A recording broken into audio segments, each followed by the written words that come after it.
Hello, my name is Vivian, and this is my famous Frida Kahlo.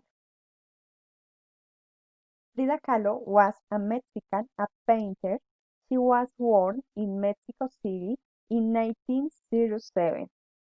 She painted many self-portraits and paintings of Mexican folklore.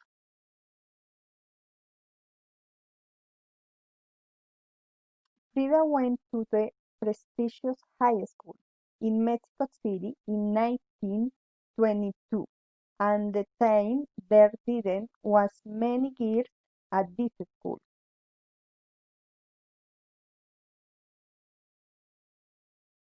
In 1925, at the age of 18, Frida had a terrible traffic accident. She didn't can walk for a long time, so she started painting.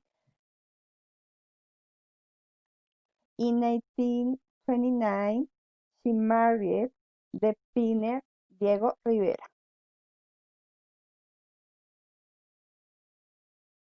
The next year, they moved to New York, but Frida didn't be happy there. They returned to Mexico in 1935.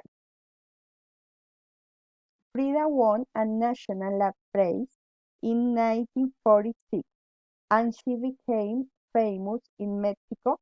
She died in 1954 when she was only 47 years old. Some of his main paintings: Hospital Henry Ford, The Wounded Dead, Autorretrato con collar de espinas, Columna rota y Las dos Fridas. Thanks.